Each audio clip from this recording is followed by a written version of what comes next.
મિત્રો, હું પ્રિયંકા મેડમ ગાયત્રી ક્લાસની યુટ્યુબ ચેનલ પર તમારું બધાનું સ્વાગત કરું છું. આજે આપણે ધોરણ 7નું પાઠ 1 જે છે રાજપૂત યુગ અને નવા શાસકો વિશે એપિસોડ 2નું અભ્યાસ કરવાનું છે. આપણે એપિસોડ 1નું પહેલાં જ અભ્યાસ કરી ચૂક્યા છે.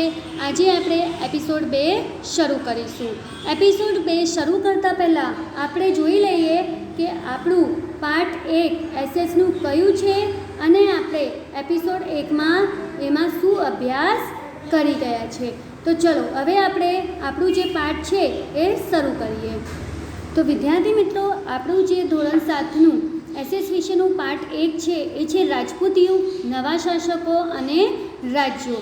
એપિસોડ 1માં આપણે એમાં રાજપૂત યુગની સ્થાપના ક્યારે થઈ, ભારતના કયા ભાગમાં થઈ, કઈ સંસ્કૃતિને રાજપૂત યુગો આગળ લઈ ગયા, સમ્રાટ હર્ષવર્ધન અને પુલકેશી બીજાનું અવસાન પછી એમનું જે વિશાળ રાજ્ય હતું એનું શું થયું, રાજપૂત રાજવીઓ જે હતા એ સ્વભાવમાં કેવા હતા, રાજપૂતાનીઓ કેવી હતી, પછી મધ્યયુગ કોને કહેવાય છે અને રાજપૂત યુગ કોને કહેવાય છે, એ બધું આપણે એપિસોડ 1માં અભ્યાસ કરી ગયા છે.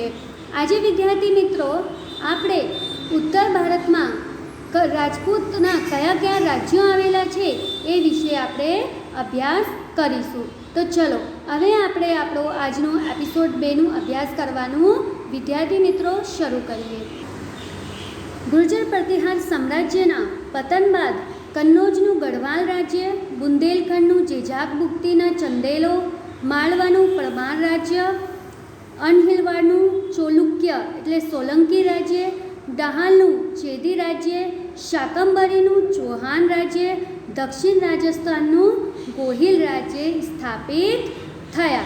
એટલે કે જ્યારે ગુર્જર પ્રતિહાર જે સામ્રાજ્ય હતું, એક મોટું સામ્રાજ્ય હતું, એનું પતન બાદ, પતન એટલે કે જ્યારે એ આખું પૂરો થઈ ગયું એ પછી આપણા કયા કયા રાજ્ય સ્થાપિત થયા એ વિશે આપણે, એટલે કે ઉત્તર ભારતમાં કયા કયા રાજ્ય સ્થાપિત થયા એ આપણે અભ્યાસ કરવાનું છે. તો ઉત્તર ભારતમાં કયા કયા રાજ્ય સ્થાપિત થયા હતા? તો કન્નૌજનું ગઢવાલ રાજ્ય, એટલે કન્નૌજમાં કયું રાજ્ય આવેલું હતું? તો ગઢવાલ રાજ્ય. બુંદેલખંડ એટલે કે જેજાક બુક્તિના ચંદેલો, એટલે બુંદેલખંડમાં શેનું રાજ્ય આવેલું હતું? તો ચંદેલોનો રાજ્ય આવેલો હતો. પછી માલવાનું પરમાર રાજ્ય, એટલે માલવામાં જે હતું એમાં કયું રાજ્ય આવેલું હતું? તો પરમાર રાજ્ય. અનહિલવાડનું ચોલુક્ય એટલે કે સોલંકી રાજ્ય, એટલે અનહિલવાડમાં શેનું રાજ્ય આવેલું હતું? તો ચોલુક્ય એટલે કે સોલંકી રાજ્ય આવેલું હતું. ડહાલમાં કયું રાજ્ય આવેલું હતું? તો ચેદી રાજ્ય. શાકંભરીમાં કયું રાજ્ય આવેલું હતું? તો ચૌહાણ રાજ્ય. અને દક્ષિણ રાજસ્થાનમાં કયું રાજ્ય આવેલું હતું? તો ગોહિલ રાજ્ય આવેલું હતું. તો આ બધા ઉત્તર ભારતના રાજ્ય છે અને આ રાજ્ય વિશે આપણે અભ્યાસ કરવાનું છે. તો ચલો પહેલાં આપણે ગઢવાલ રાજ્યનું અભ્યાસ કરીએ. ગઢવાલ રાજ્યો સ્થાપક ચંદ્રદેવ હતો. તેમને કન્નૌજ સિવાય કાશીને પણ બીજી રાજધાની બનાવી હતી. આ રાજ્યમાં મદનચંદ્ર, ગોવિંદચંદ્ર જેવા શાસકો થયા, જેમાં ગોવિંદચંદ્ર આ કુલનો સૌથી પ્રતાપી અને પરાક્રમી રાજા હતો. તેને ગજનીના આક્રમણને અટકાવ્યું હતું, તેમજ અનેક બૌદ્ધ વિહારોનો જીર્ણોદ્ધાર કરાવ્યો હતો. એટલે કે હવે આપણે ચર્ચા કરીએ કે ગઢવાલ રાજ્ય પહેલાં તો ક્યાં આવેલું હતું? તો કન્નૌજમાં આવેલું હતું. કहीं આવેલું હતું? કન્નૌજમાં. અને ગઢવાલ રાજ્યનો સ્થાપક કોણ હતો? તો ચંદ્રદેવ હતો. કોને એની સ્થાપના કરી હતી? તો ચંદ્રદેવે કરી હતી. એટલે ચંદ્રદેવે કઈ કઈ રાજધાની રાખી ગઢવાલ રાજ્યની? તો કન્નૌજ અને કાશી. એટલે કે કન્નૌજ તો હતી જ, કન્નૌજ સિવાય કાશીને પણ ગઢવાલ રાજ્યની રાજધાની રાખી. આ વંશમાં એટલે કે ગઢવાલ વંશમાં કયા કયા શાસકો થઈ ગયા? તો મદનચંદ્ર અને ગોવિંદચંદ્ર જેવા શાસકો થયા. આ બે શાસકો તો હતા, પણ આ બેમાંથી કયા પ્રતાપી સૌથી પ્રતાપી અને પરાક્રમી રાજા હતો? તો ગોવિંદચંદ્ર આ કુલનો સૌથી પ્રતાપી અને પરાક્રમી રાજા હતો. અને ગોવિંદચંદ્રે શું કર્યું હતું?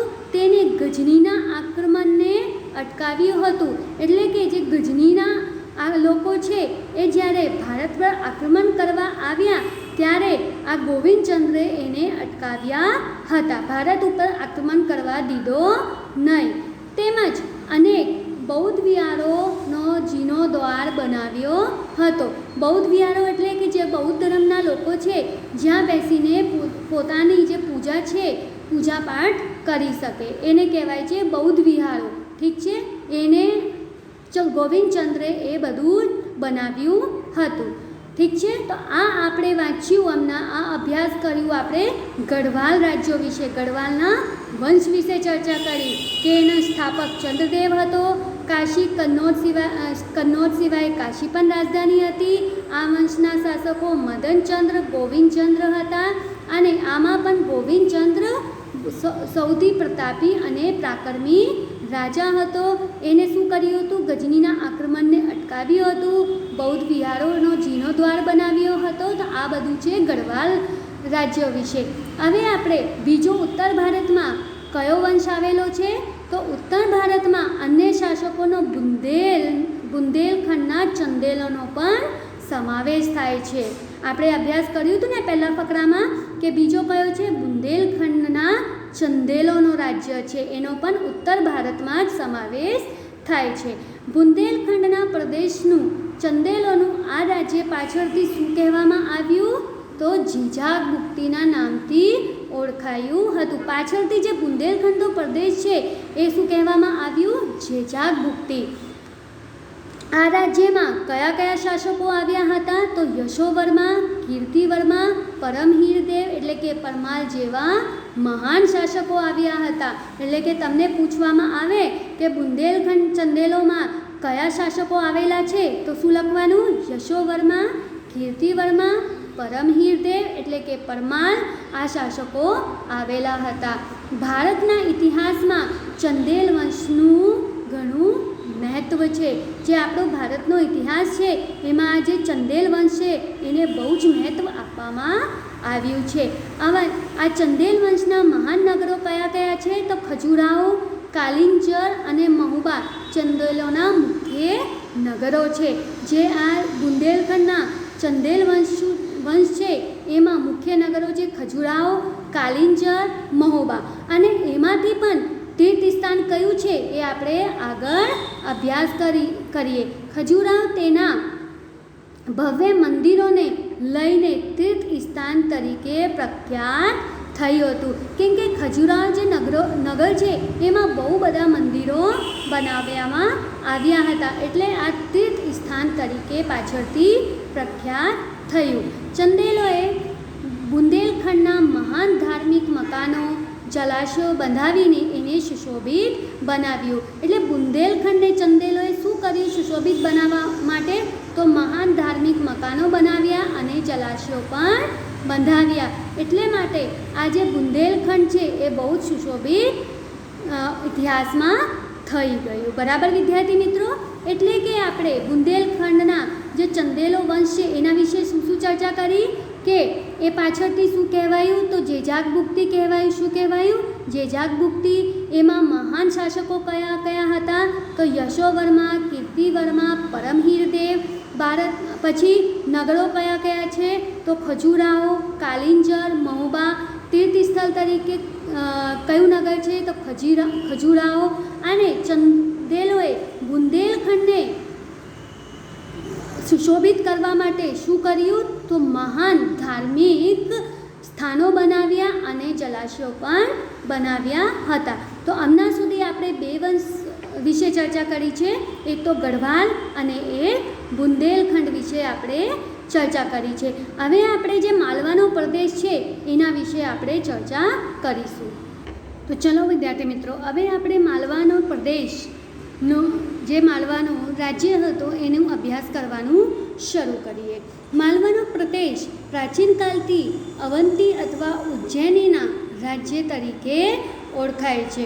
એટલે કે જે માળવીનો પ્રદેશ છે એ પ્રાચીન કાળથી જ એટલે ભારતના જે પ્રાચીન સમય હતો, પ્રાચીન કાળ હતો, એ શેના રાજ્યથી ઓળખાય છે? તો એક તો છે અવંતી અને એક છે ઉજ્જૈનના રાજ્ય તરીકે ઓળખાય છે.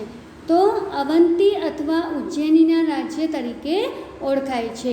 ઈસવીસન 820માં કૃષ્ણરાજે પરમવંશની સ્થાપના કરી. એટલે જે આ માળવીરાનો પ્રદેશ છે એમાં કયો વંશ આવેલો છે? તો પરમાર વંશ આવેલો છે. અને આ પરમાર વંશની સ્થાપના ક્યારે થઈ હતી? તો 820માં થઈ હતી. અને કોને કરી હતી? તો કૃષ્ણરાજ એ પરમાર વંશની સ્થાપના કરી હતી. પરમાર વંશમાં કયા કયા શાસકો આવ્યા? તો પરમાર વંશમાં શિયક, મુજ, ભોજ જેવા મહાન શાસકો આવ્યા. બરાબર વિદ્યાર્થી મિત્રો, તો તમને પૂછવામાં આવે કે પરમાર વંશમાં કયા કયા શાસકો આવ્યા હતા? તો શિયક, મુંજ અને ભોજ જેવા મહાન શાસકો આવ્યા હતા. હવે ભોજ પરમવંશનો સૌથી શ્રેષ્ઠ રાજા હતો.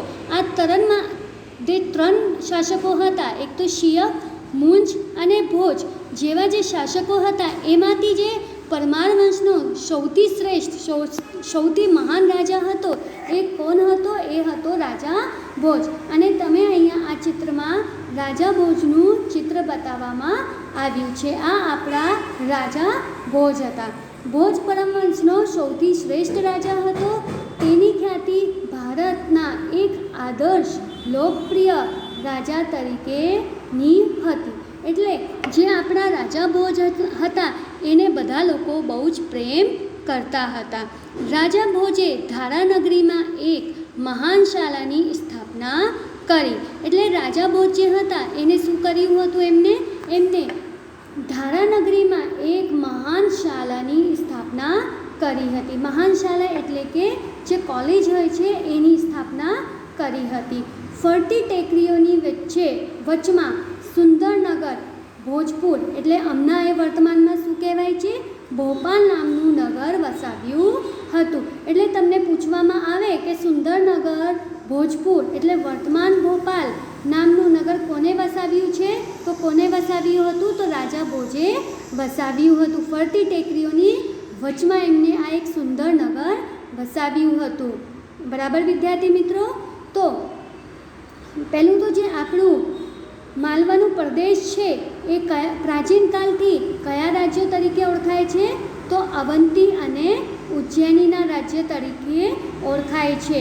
માલવાનો જે પ્રદેશ હતો એમાં કયો વંશ હતો? તો પરમાર વંશ હતો. અને પરમાર વંશની સ્થાપના ક્યારે થઈ હતી? તો ઈસવીસન 820માં થઈ હતી. અને કોને કરી હતી? તો કૃષ્ણરાજ પરમવંશની સ્થાપના કરી હતી. પરમવંશમાં કોણ રાજા આવ્યા? મહાન શાસકો આવ્યા હતા? તો શિયક, ભોજ અને બીજો કોણ રાજા હતો? મુંજ, ભોજ જેવા મહાન શાસકો હતા. અને પરમવંશના જે શ્રેષ્ઠ રાજા હતો એ કોણ હતો? તો ભોજ હતો. તેની ખ્યાતિ તો કોની ખ્યાતિ લોકપ્રિય હતી? તો જે પરમવંશનો રાજા ભોજ હતો એની ખ્યાતિ લોકપ્રિય હતી. રાજા ભોજે શું કર્યું હતું? તો રાજા ભોજે મહાશાળાની સ્થાપના કઈ કરી હતી? ધારાનગરીમાં કરી હતી. અને એમને એક સુંદર નગર ભોજપુર જે વર્તમાનમાં ભોપાલ નામથી ઓળખાય છે એ પણ રાજા ભોજે જ વસાવ્યું હતું. બરાબર વિદ્યાર્થી મિત્રો, હવે બીજું આપણે શું અભ્યાસ કરવાનું છે? ચૌહાણ વંશનું. કયું વંશનું? ચૌહાણ કે ચહામાન વંશનું આપણે અભ્યાસ કરવાનું છે. ચૌહાણ કે ચહામાન વંશના અનેક રાજપૂત સરદારો ગુજરાત અને રાજસ્થાનના વિવિધ ભાગોમાં રાજ્ય કરતા હતા. એટલે કે જે ચૌહાણ હતા અને ચહામાન વંશ હતો એના જે રાજપૂત સરદારો હતા એ વધારે જે રાજ્ય કરતા હતા એ કંઈ કરતા હતા? તો રાજસ્થાન, ગુજરાતમાં રાજ્ય કરતા હતા. ભારતના કયા ભાગમાં આ લોકો રાજ્ય કરતા હતા? ચૌહાણ અને ચહામાન તો ગુજરાત અને રાજસ્થાનમાં કરતા હતા. એમાંની એક શાખા 8મી સદીમાં સાંભર સરોવર નજીક શાકંભરી એટલે શાકંભરીને શું કહેવાય છે? અજમેરની ઉત્તરે આવેલ સાંભર નામ સ્થળે રાજ્ય કરતી હતી. એમાંથી એક જે શાખા હતી, આ જે ચૌહાણ કે ચાહમાન વંશનો જે રાજપૂત સરદારો હતા, એમાંથી એમની એક જે શાખા હતી એ 8મી સદીમાં કઈ સ્થળે રાજ્ય કરતી હતી? તો કઈ સ્થળે કરતી હતી? શાકંભરી. શાકંભરી કઈ આવેલું છે? સાંભર સરોવર નજીક આવેલું છે. સાંભરી એટલે શાકંભરી એટલે અજમેરની ઉત્તરે આવેલો સાંભર. અહીંયા એ લોકો 8મી સદીમાં રાજ્ય કરતા હતા. શાકંભરીના ચાહમાન એટલે ચૌહાણ વંશનો સ્થાપક કોણ હતા? કોને આ શાકંભરી ચૌહાણ વંશનો સ્થાપત્ય કર્યું હતું? તો વાસુદેવે કર્યું હતું. 12મી સદીના આરંભમાં અજયરાજ શાકંભરીની ગાદી ઉપર બેઠો હતો. એટલે 12મી સદીમાં જે શાકંભરી ગાદી ઉપર બેઠ્યો હતો એ કોણ હતો? અજયરાજ. કોણ બેઠો હતો? અજયરાજ ગાદી ઉપર બેઠો હતો.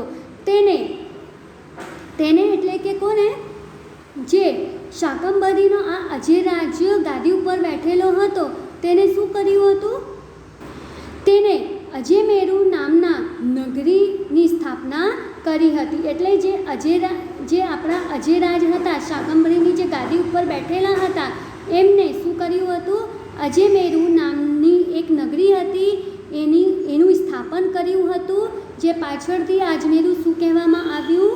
અજમેર નામે ઓળખાયું હતું. એટલે જે અજમેર હતું, જે આપણી અજમેર નગરી છે, એની સ્થાપના કોને કરી હતી? તો અજયરાજે કરી હતી. અજયરાજ કોણ હતો? તો શાકંભરીની ગાદી ઉપર બેઠેલો આપણો શાસક હતો. અને અજમેરું જે હતું એ પાછળથી શું કહેવામાં આવ્યું?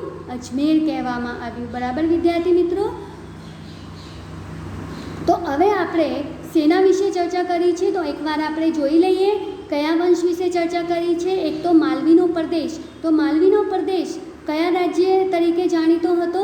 તો કયા રાજ્ય તરીકે જાણીતો હતો? તો અવંતી અને ઉજ્જૈનીના રાજ્ય તરીકે જાણીતો હતો.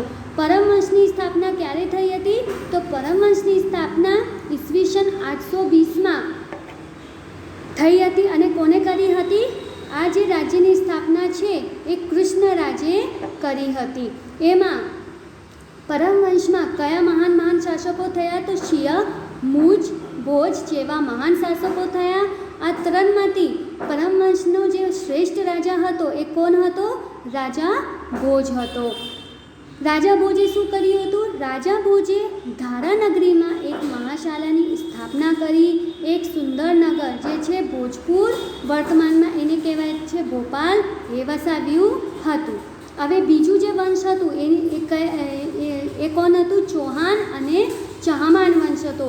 એની પણ આપણે ચર્ચા કરી. એમાં જે રાજપૂત સરદારો હતા, જે ચૌહાણ અને ચાહમાનના હતા, એ કયા સ્થળે રાજ્ય કરતા હતા?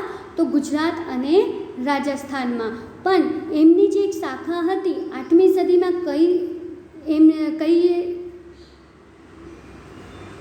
એમને શાસન કર્યું હતું? તો શાકંભરી, અજમેરની ઉત્તર આવેલ સાંભર, ત્યાં એમને રાજ્ય કર્યું હતું.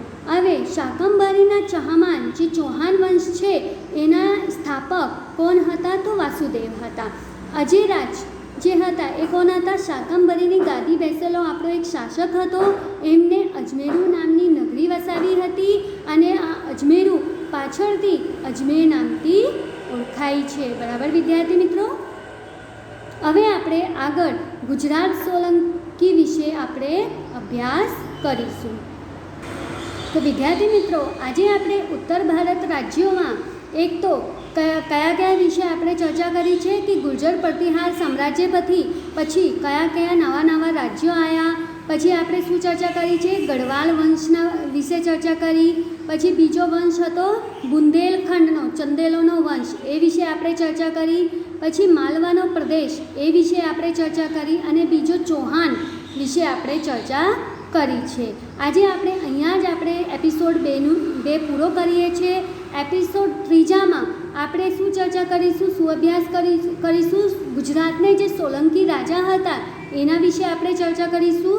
અને રાજપૂત લોકોએ ગુજરાતમાં કેવી રીતે શાસન કર્યું. ઠીક છે, એ વિશે આપણે એપિસોડ 3માં ચર્ચા કરીશું. તો આજે આપણે 4 વંશ વિશે અભ્યાસ કર્યું છે. એ વિશે તમને કયા કયા નાના નાના પ્રશ્નો પૂછવામાં આવી શકે છે એકવાર એ આપણે જોઈ લઈએ. બરાબર વિદ્યાર્થી મિત્રો? તો ચલો હવે આપણે જોઈએ. પહેલો પ્રશ્ન જે તમને પૂછવામાં આવી શકે છે એ છે ગુર્જર પ્રતિહાર સામ્રાજ્યના પતન બાદ કયા કયા નવા નવા રાજ્યો આવ્યા? તો કયા કયા નવા નવા રાજ્યો આવ્યા હતા? તો કન્નૌજનો ગઢવાલ રાજ્ય, બુંદેલખંડ, જેજાગુપ્તી, પછી પરમાર રાજ્ય અનહિલવાડનું, ચોલુક્ય એટલે કે સોલંકી રાજ્ય દાહાલનું, ચેદી રાજ્ય શાકંભરીનું, ચૌહાણ રાજ્ય, દક્ષિણ રાજસ્થાનનું ગોહિલ રાજ્ય સ્થાપિત થયા. આ પહેલો પ્રશ્ન તમને પૂછવામાં આવી શકે છે. બીજો પ્રશ્ન છે ગઢવાલ રાજ્યના સ્થાપક કોણ હતા? તો ગઢવાલ રાજ્યના સ્થાપક હતા ચંદ્રદેવ. બરાબર વિદ્યાર્થી મિત્રો? પછી ગઢવાલ રાજ્યમાં કયા કયા નવા નવા શાસકો આવ્યા? તો કયા કયા આવ્યા હતા? મદનચંદ્ર, ગોવિંદચંદ્ર શાસકો ગઢવાલ રાજ્યોમાં આવ્યા. ગઢવાલ વંશની જે રાજધાની હતી એ કઈ હતી? તો કન્નૌજ સિવાય કાશીને પણ રાજધાની બનાવી હતી. શેની? ગઢવાલની. બીજું છે કે ગઢવાલ જે વંશ હતો એ કુલનો સૌથી પ્રતાપી અને પરાક્રમી રાજા કયો હતો? પરાક્રમી રાજા તો ગોવિંદચંદ આ કુલનો સૌથી પ્રતાપી અને પરાક્રમી રાજા હતો. હવે તમને પ્રશ્ન પૂછવામાં આવી શકે છે કે ગોવિંદચંદ્રે શું કર્યું હતું? તો ગોવિંદચંદ્રે ગજનીના આક્રમણને અટકાવ્યું હતું, પછી બૌદ્ધ વિહારોનો જીર્ણોદ્ધાર કરાવ્યો હતો. ઠીક છે, તો આ બધું કોને કર્યું હતું? ગોવિંદચંદ્રને કર્યું હતું. પછી તમને બુંદેલખંડમાંથી પ્રશ્ન પૂછવામાં આવી શકે છે કે બુંદેલખંડ પ્રદેશ જે ચંદેલોનો છે એ પાછળથી કયા નામથી ઓળખાય છે? તો કયા નામથી ઓળખાય છે? તો જેજાગુપ્તીના નામથી ઓળખાય છે. પછી બુંદેલખંડ જે પ્રદેશ છે એમાં કયા કયા નવા નવા શાસકો આવ્યા?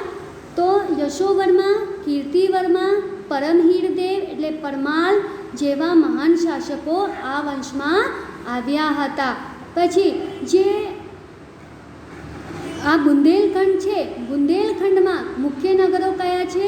તો ખજુરાહો, કાલિંજર, મહોબા ચંદેલોનો એટલે બુંદેલખંડના મુખ્ય નગરો છે. અને ચંદેલોનું જે તીર્થસ્થાન છે એ કયો છે? તો ખજુરાહો એનો તીર્થસ્થાન છે. બરાબર વિદ્યાર્થી મિત્રો? તો તમને આ જે ગઢવાલ વંશ છે અને ચંદેલ વંશ છે એમાંથી આ પ્રશ્નો પૂછવામાં આવી શકે છે. હવે આપણે જોઈએ કે માલવાનો જે પ્રદેશ છે એમાંથી તમને કયા કયા પ્રશ્નો પૂછવામાં આવી શકે છે. તો એમાંથી તમને કે માલવાનો પ્રદેશ પ્રાચીન કાલથી જ કયા રાજ્યના નામથી ઓળખાય છે? તો અવંતી અથવા ઉજ્જૈનીના નામથી ઓળખાય છે. પછી બીજો પ્રશ્ન એમાંથી તમને પૂછવામાં આવી શકે છે કે પરમાર વંશની સ્થાપના ક્યારે અને કોને કરી હતી? તો ઈસવીસન 820માં કૃષ્ણરાજે પરમ વંશની સ્થાપના કરી હતી. પછી પરમાર વંશમાં કયા કયા નવા નવા શાસકો આવ્યા? તો કયા કયા આવ્યા હતા? તો શિય, મુંજ, ભોજ જેવા મહાન શાસકો આવ્યા હતા. અને જે તમને પ્રશ્ન પૂછવામાં આવી શકે છે એ છે કે પરમ વંશમાં સૌથી શ્રેષ્ઠ રાજા કોણ હતો? તો કોણ હતો? ભોજ પરમ વંશનો સૌથી શ્રેષ્ઠ રાજા હતો. હવે રાજા ભોજે શું કર્યું હતું એ તમને પૂછવામાં આવી શકે છે. તો રાજા ભોજે ધારાનગરીમાં એક મહાશાળાની સ્થાપના કરી. પછી ફરતી ટેકરીઓની વચમાં સુંદરનગર ભોજપુર એટલે વર્તમાનમાં એને કહેવાય છે ભોપાલ નામનું નગર વસાવ્યું હતું. તો આ જે પ્રશ્નો છે એ તમને માલવીનો જે વંશ છે એ પરમાર વંશ એમાંથી તમને પૂછાઈ શકે છે. અને પછી ચૌહાણ વંશમાંથી જે તમને પ્રશ્નો પૂછવામાં આવી શકે છે એ છે કે શાકંભરીના ચૌહાણ, કેમ કે જે ચૌહાણ હતા એ ક્યાંના હતા? શાકંભરીના હતા. તો શાકંભરીના જે ચૌહાણ વંશ છે એના સ્થાપક કોણ હતા? તો વાસુદેવ હતા. કોણ હતા? વાસુદેવ હતા. પછી તમને પૂછવામાં આવી શકે છે આ ચૌહાણ વંશમાંથી કે અજમેરુ નામની જે નગરી હતી એ કોને વસાવી હતી? તો અજમેરુ નામની જે નગરી હતી એ અજયરાજ શાકંભરીએ અજમેરુ નામની નગરીની સ્થાપના કરી હતી. પછી તમને પૂછવામાં આવી શકે છે કે અજમેરુ નામની જે નગરી હતી એ પાછળથી શું કહેવામાં આવી? અજમેર નામથી ઓળખાઈ હતી. બરાબર વિદ્યાર્થી મિત્રો? તો આજે આપણે આ પાઠ 1નું એપિસોડ 2 અહીંયા જ સમાપ્ત કરીએ અને આમાંથી તમને 4 વંશ આપણે આજે વાંચ્યા છે, આજે અભ્યાસ કર્યું છે. આજે 4 વંશમાંથી હું તમને હોમવર્કમાં નાના નાના પ્રશ્નો આપું છું જે તમને 2 વાર લખવાના રહેશે અને મોડે પણ કરવાના રહેશે. આવતા એપિસોડ એટલે એપિસોડ 3માં આપણે ગુજરાતના જે સોલંકી રાજા છે એનું વિશે આપણે અભ્યાસ કરીશું અને ગુજરાત રાજ્યમાં રાજપૂતો કેવી રીતે શાસન કર્યું એ વિશે પણ આપણે ચર્ચા કરીશું. બરાબર વિદ્યાર્થી મિત્રો? અસ્તુ.